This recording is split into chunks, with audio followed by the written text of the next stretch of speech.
एक स्टूडेंट के माइंड में एक क्वेरी रहती है सर कि अगर एक एजुकेशनल इंस्टीट्यूट को हमें सेलेक्ट करना है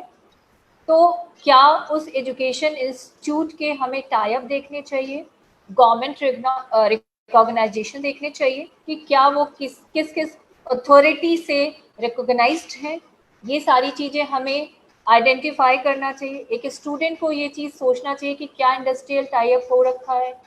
एजुकेशन इंस्टीट्यूशन का, ये सब हमें माइंड में रखना चाहिए।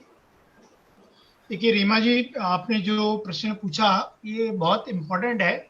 और इसके लिए इम्पोर्टेंट है कि आज की तारीख में जिस तरह का फ्रॉड एंड फेक चीजें हम लोग यूज करते हैं, वेबसाइट गलत बना लेते हैं, गलत इंस्टीट्यूट डिजाइन कर लेते हैं, डेवलप कर लेते हैं, मार्केटिंग करते हैं, तो मेरे हिसाब से स्पेशली विद्यार्थियों के परिप्रेक्ष्य में, क्योंकि आफ्टर कोविड जो पेरेंट्स हैं they are going through a tough time और स्टूडेंट्स भी टफ टाइम से निकल रहे हैं, तो ये जरूरी है कि हमें उनको ये गाइड करना जरूरी है कि दो तरह की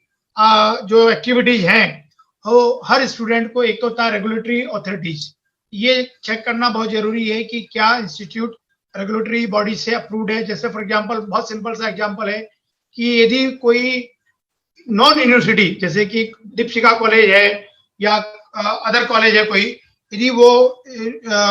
अपना यदि कोई कोर्स रन कर रहे हैं टेक्निकल, तो क्या वो एआईसीटी से अप्रूव्ड है कि नहीं है। और यदि यूनिवर्सिटी है तो यूनिवर्सिटी ऑटोनोमस बॉडी होती है, अपना कोर्स खुद रन कर सकती है, परंतु यदि कोई वो लॉ का कोर्स रन कर रहे हैं तो क्या बार काउंसिल ऑफ इंडिया से इन्होंने रिकॉग्नाइजेशन लिया हुआ है कि नहीं। यदि वो फार्मास्यूटिकल का कोर्स रन कर रहे हैं तो क्या पीसीआई से रिकॉग्नाइजेशन लिया हुआ है कि नहीं। तो कहने का मतलब है ये हर विद्यार्थी को, हर पेरेंट्स को, हर को ये जरूरी है जानना before he goes for admission to any college और एनी स्कूल, एटलीस्ट कॉलेज के केस में, तो क्या वो बॉडी से रिकॉग्नाइज्ड है। क्योंकि बच्चों के दिमाग में, विद्यार्थियों के दिमाग में, हमारे यूथ के दिमाग में ये क्वेश्चन बार बार आ रहा है कि जॉब का क्या होगा, जॉब कट चालू हो गए हैं, तनख्वाहें कम हो रही हैं। तो दूसरा जो इम्पोर्टेंट रिकॉग्नाइजेशन है वो है बेसिकली इंडस्ट्रियल टाई अप। मैं आपको इसका बहुत टिपिकल एग्जांपल बताता हूं जिससे कि थोड़ा सा और लोगों को समझ में आएगा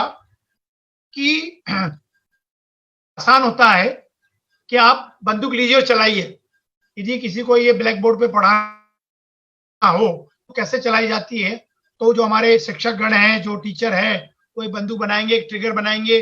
वो बोलेंगे भाई ये ट्रिगर होता है, इसको प्रेस कीजिए, बंदूक की गोली निकल गई। इट इज 2 मिनट लेक्चर, सिर्फ 2 मिनट का लेक्चर है। अब आप वही बंदूक उन सज्जन को ये कहिए साहब ये बंदूक बाहर जाके चलाइए, मैं आपको गारंटी से कहता हूं दिन तक तो ये समझ में नहीं आएगा कि बंदूक को कंधे पे रखना है कि हाथ में रखना है। बंदूक की जो कॉइलिंग रिकॉइल होती है उसकी स्प्रिंग कितने झटके से आई होगा, और बंदूक को यदि हम चलाएंगे तो किस तरह से हमें डायरेक्शन देखना है। कहने का मतलब है कि थ्योरेटिकल एक्सपीरियंस और प्रैक्टिकल एक्सपीरियंस में बहुत बड़ा अंतर होता है।